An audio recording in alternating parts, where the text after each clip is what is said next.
Is it downtown Oakland, California, or a war zone? Local businesses say the latter, as customers are being robbed and shot on their doorsteps, and diners are forced to flee mid-meal because their cars are being robbed. The out-of-control crime costing restaurants thousands of dollars a week, prompting a recall of the county's soft-on-crime district attorney, Pamela Price. The Democrat-led city grappling with a 22% increase in overall violent crime just this year, with motor vehicle thefts up more than 50%.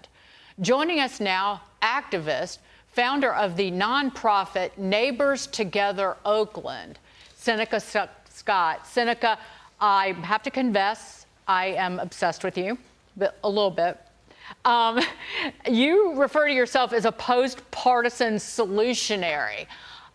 Tell us how you're helping people in Oakland just fight this crime when it's really left to the residents of the city. Thank you for having me. And yes, right now, a lot of people don't have hope. But one thing that we know for sure about Oakland's neighbors is that we're resilient. We have a lot of talent, and we can rebuild our city again once we're able to get the current group of ideologues out of office who are managing the decline of our city right now.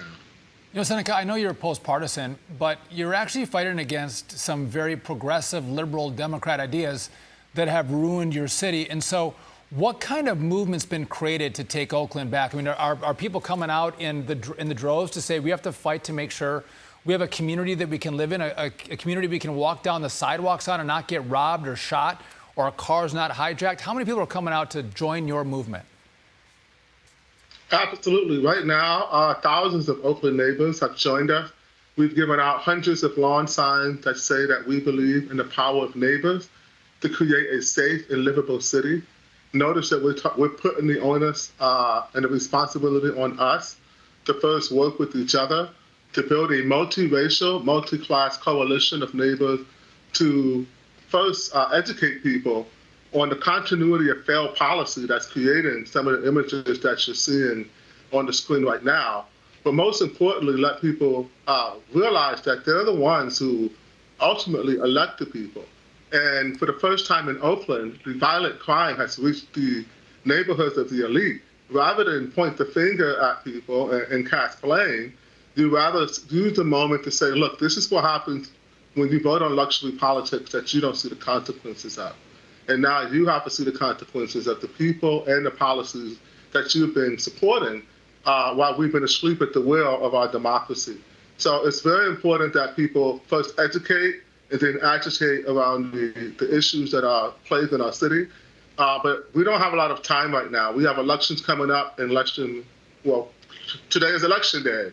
So one year from today, Oakland will be deciding on our future, and we aim to make sure that only the candidates who are doing right by neighbors and foundational Oakland members receive and support our voters. Seneca, are you going to run? You've run for office before, correct? Are you going to be running for office again in the city, or just really getting the word out, the vote out, to make sure that you put people in office who will, again, how hard is it to want to protect the law-abiding citizens of Oakland? Well, right now we are feeling as if we have to self-help. It's mentioned that we're leading the nation in car theft. We do have over 12,000 vehicles stolen, and that's 12,000 neighbors who can't get to work. And these things absolutely contribute to the cycle of poverty and failed businesses. So to answer your question, I do not plan on running for office this cycle, but we do plan on making sure that Oakland neighbors are facilitating actual debates.